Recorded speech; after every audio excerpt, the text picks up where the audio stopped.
जरा सोचिए, अगर हम अर्थक्वेक्स और सुनामियों को कंट्रोल कर उनसे पावर बना सकें तो, या शायद सोलर सिस्टम के हर प्लैनेट को टेराफॉर्म कर सकें, यानी हमारे रहने लायक बना सकें।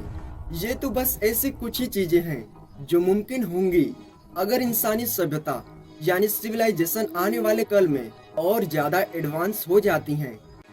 तो इंसान इस पॉइंट तक कैसे पहुंच सकते हैं और क्या क्या बदलाव आएंगे,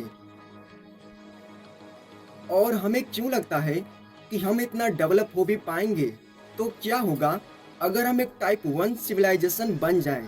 दुनिया की सिविलाइजेशन को एक कार्दाशव स्केल के मुताबिक अलग अलग वर्गों में रखा जा सकता है। ये एक सिविलाइजेशन के उनके पास मौजूद दुनिया की सारी एनर्जी को इस्तेमाल कर पाने के हिसाब से बनता है, और 1 से लेकर 3 तक के स्केल में इसे आंका जाता है।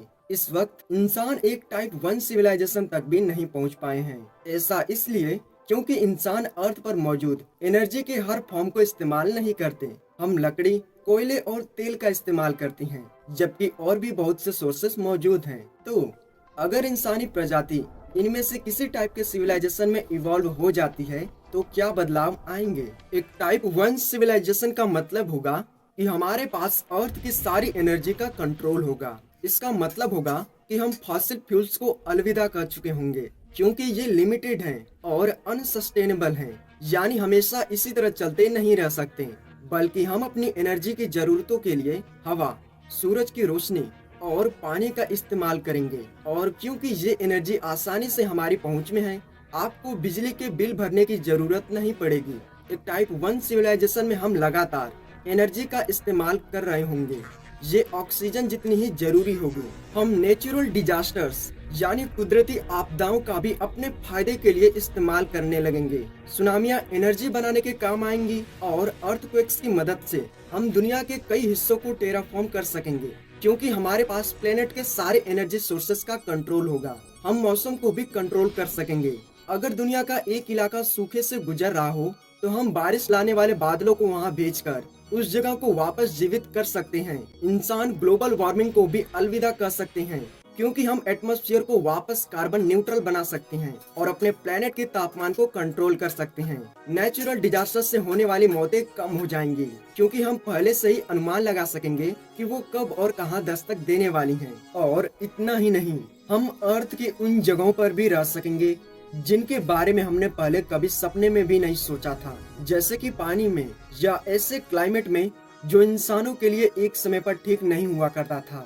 हाँ, एक टाइप 1 सिविलाइजेशन में रहना काफी बेहतरीन होगा, लेकिन जब चीजें इतनी अच्छी हों तो हम थोड़ा बोर हो सकते हैं। तो क्या हो अगर हम इंसानी प्रजाति को एक कदम और आगे ले जाएं और एक टाइप 2 या शायद एक टाइप 3 सिविलाइजेशन तक बन जाएं। एक टाइप 2 सिविलाइजेशन का मतलब होगा कि हम सूरज की सारी एनर्जी का इस्तेमाल कर सकेंगे, न सिर्फ अर्थ पर बल्कि पूरे सोलर सिस्टम में। जहां हम चाहे वहां हम इसकी पावर के इस्तेमाल से मार्स को भी टेराफॉर्म कर सकते हैं, या शायद नेपच्यून जैसे प्लैनेट को भी।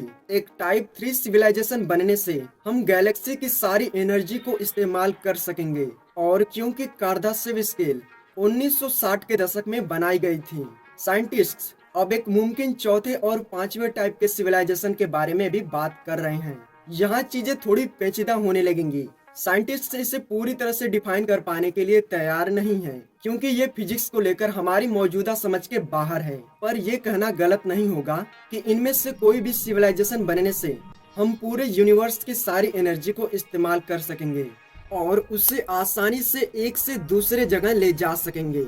और एक टाइप 5 सिविलाइजेशन बनने का मतलब होगा कि हम एक तरह से भगवान बन चुके होंगे। हम यूनिवर्स को जैसे चाहे वैसे कंट्रोल कर सकेंगे और चला सकेंगे।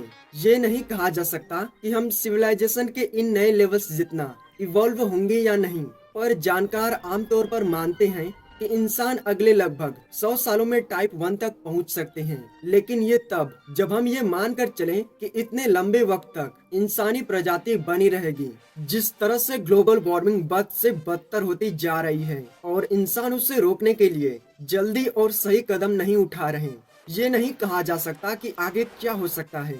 वैसे दोस्तों, आपको क्या लगता है, क्या हम आने वाले 100 से 150 सालों में टाइप 1 सिविलाइजेशन बन सकते हैं? कमेंट में अपना ओपिनियन जरूर शेयर करें और इसी तरह नॉलेज से भरी वीडियो देखने के लिए हमारे चैनल को भी जरूर सब्सक्राइब करें।